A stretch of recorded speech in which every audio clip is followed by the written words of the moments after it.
Good morning, ladies and gentlemen. It is indeed a pleasure to be in the company of senior dignitaries from the industry.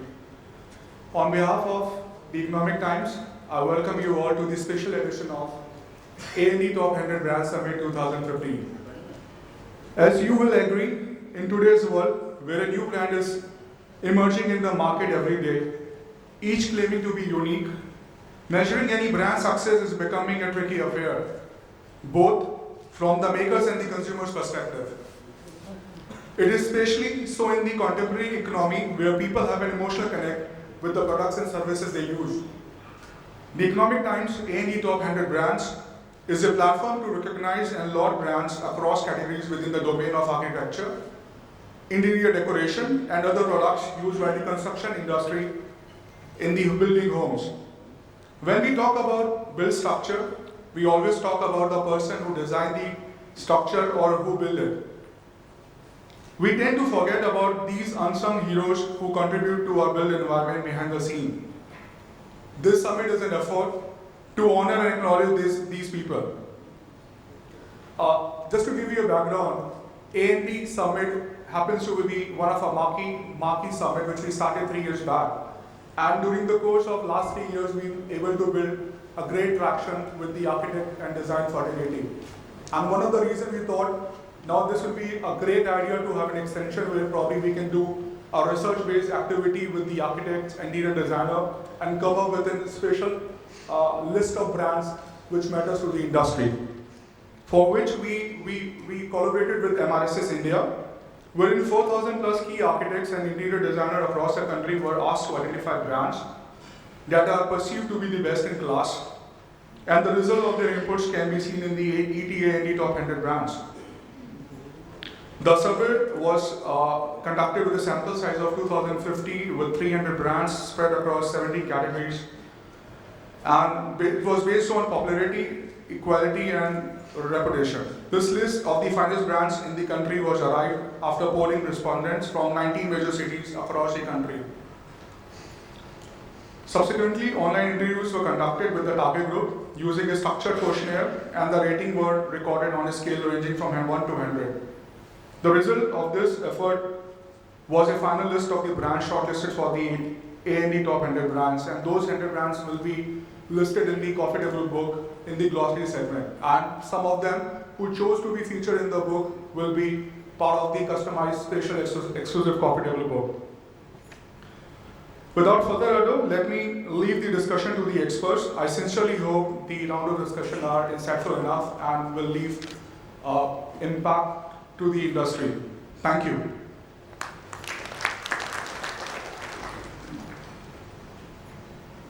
Thank you very much, Rishi, for setting the tone for this morning. Well, ladies and gentlemen, I'm also going to urge our members of the audience to keep the tweets coming using hashtag ETAND. I repeat, hashtag ETAND. So keep tweeting all that you hear from our experts, our keynote speakers. And ladies and gentlemen, with that, I'm truly delighted to invite our keynote speaker for his keynote address on creating a master brand in architecture.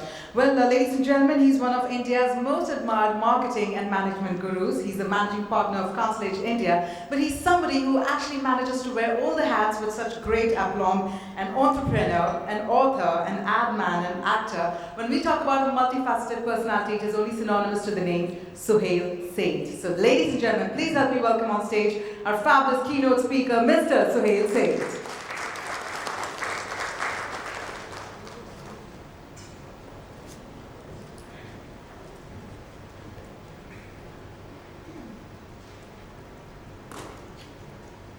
Good morning, ladies and gentlemen, and Rishi and your colleagues. Thank you for having me. In your opening remarks, you mentioned the importance of branding.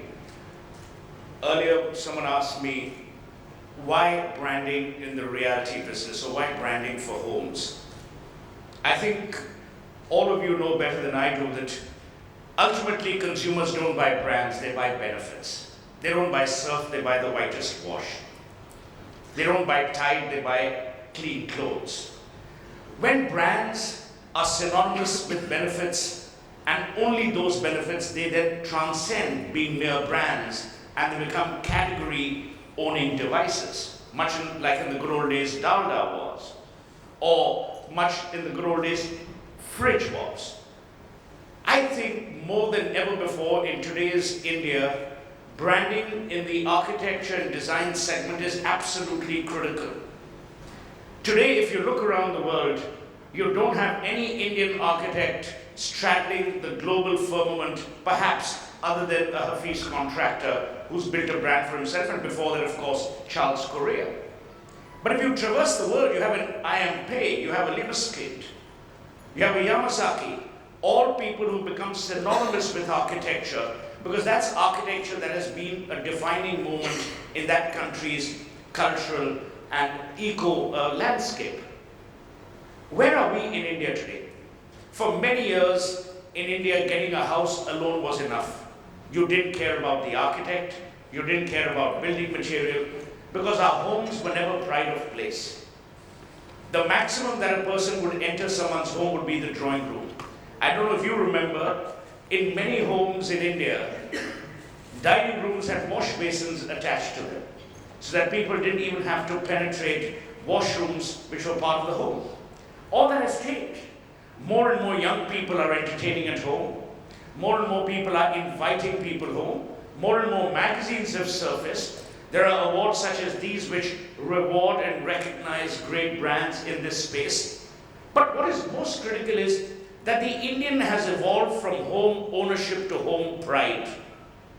That transition, when you move from home ownership to home pride, has one fundamental underlying context. And that context is, how is my home going to be different from the next? It can only be different in three ways: design, quality of material, and quality of development. And in the quality of development, I mean the builder, blah, blah, blah. Look at the way advertising for real estate has changed. I remember a time when the only advertising you'd see for real estate would be in classified columns. Today, they occupy the mainstream. There was a time when Aishwarya Rai would advertise for Dove. Today, she advertises for real estate. A Mahesh Bhupathi and Lara Datta are walking down the lobby of a yet-to-be-built project right here in Mumbai.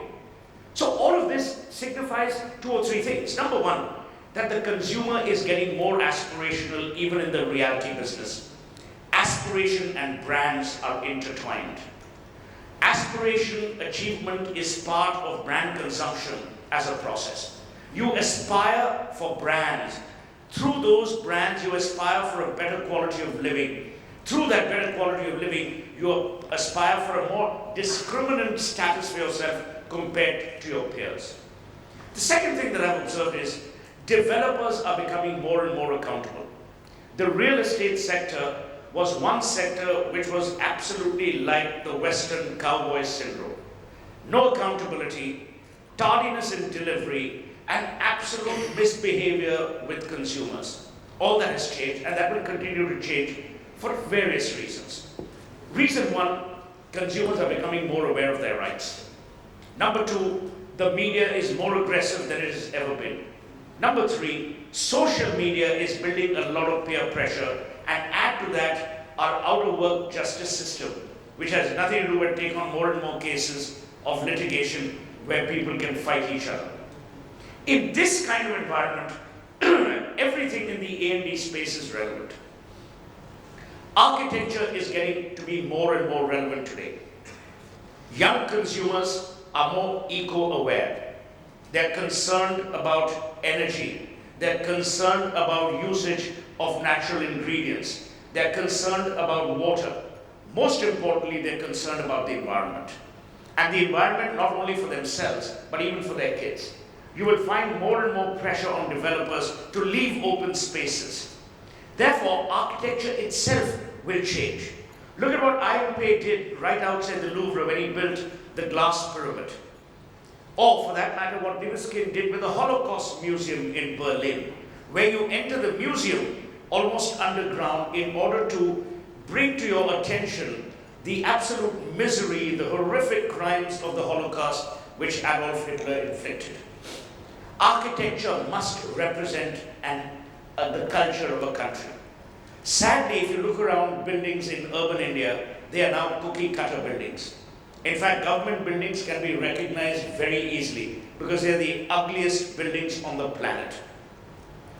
We've given up on the kind of material we used to use, even in our country.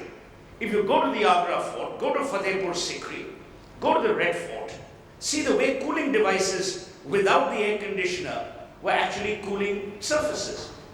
So in our rush towards glass and chrome, we've also lost, to my mind, energy efficiency, which needs to be brought back on the table.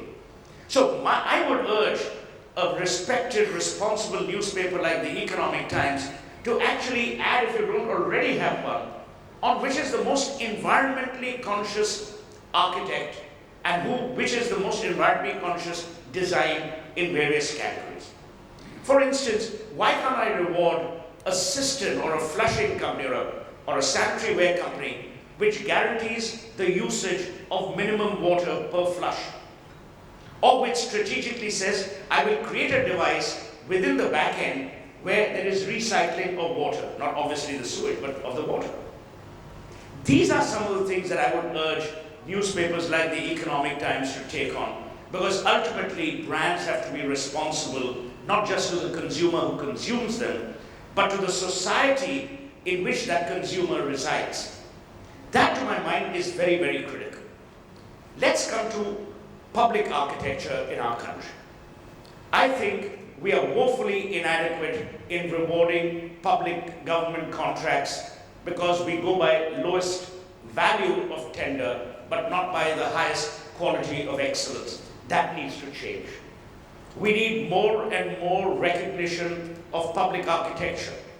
If today you look around Bombay or Calcutta or Delhi or Madras, we have the only decent buildings that are existing today are the buildings that were left in legacy to us. We have destroyed the imprint of Indian architecture. The one man who tried to work on it with great vigor was Charles Correa. But we need to bring that back on the table. Design and architecture must conform with culture and societal needs. It can't be divorced. You can't build a Manhattan in Mumbai. It won't work. Because alongside that beautiful skyline, you will have infrastructure that is creaking, that is crumbling. Try and go to the Four Seasons in Bombay here and see the entrance. Now, could you not create different vistas for buildings such as these? A city like Bombay, which is India's commercial capital, its parks, the one in Bandra Kurla, is used as a wedding banquet. I mean, that is how ghastly our attention to architecture and design is. We aren't creating buildings as landmarks. We are creating buildings to stay and work. That has to change. Buildings must become landmarks in themselves. We must create a national heritage fund if we are to preserve the architecture of our country. Jagmohan, when he was Minister of Culture in the previous BJP government, actually painted two areas, the Diwane Khas and the Diwane arm of the Red Fort, white. He should have been shot dead. But obviously, I can't make that suggestion now, given human rights and all that stuff. Can you imagine painting the Red Fort white, two areas? Look at the Archaeological Survey of India. Today, the Aga Khan Society does more work in restoring monuments, of that matter, the Jindal group, the JSW group, which has done stuff with Hampi. So my advice would be, even within the Architecture and Design Awards, have one entire section on restoration. Restoration with integrity, restoration which is faithful, and restoration which is in consonance with the culture that we inherited. It is important for us to create an integrated India. Even when we look at R&R for the less privileged in our society, they can't be given buildings which are made of shoddy material because builders and developers have a nexus with government. So I'm saying, don't look at architecture and design in a very narrow tunnel vision sense. Look at it, as someone rightly said, as life-defining, because those are the spaces we live and work in. Those are the spaces that your children will play in and grow in. Those are also the landmarks that you will leave behind as legacies for the next generation. So architecture and design is very critical to a society. We dismiss it saying the reality sector. It's actually the real sector but it's the sector where people reside, where people work. It's the sector which we leave behind. It's also the sector which tells you a lot about the culture of a country. We need to create a national heritage fund. There are many buildings which are inhabited by the less privileged in our society. There are archaic rent control laws which do not allow people to restore those buildings. Those buildings should be restored from what I would call a national heritage fund. And let the Economic Times spearhead that. You see, move above awards, move above recognition, and actually marry recognition with future restoration.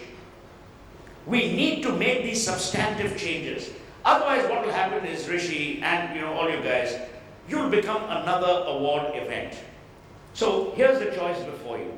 Either you become another award event, or the takeaway from this evening is, get some of the rich daddies in this room, and I'm sure there'll be many, and ask them to make an initial contribution of 10 lakhs each. If you get, I'm actually doing the working model for you as I speak. 10 lakhs each, you have 1 crore in the kitty, just from 100 people in this room. Then go out to corporates, and I can promise you a lot of corporations will help. And then say, look, we are creating the National Heritage Fund, and we will look at restoring some of the iconic buildings, but which are in a complete state of disrepair. That, to my mind, would be an award that Economic Times will create for the future.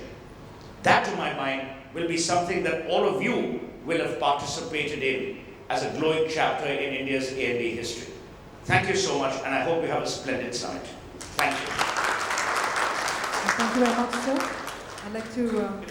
If you have any questions, I'm going to request our members of the audience, in case of any questions, please do raise your hands. We'll have the mics passed on to you. Do we have any questions from the audience? Anybody? Yes, sir. no, I just thought about it off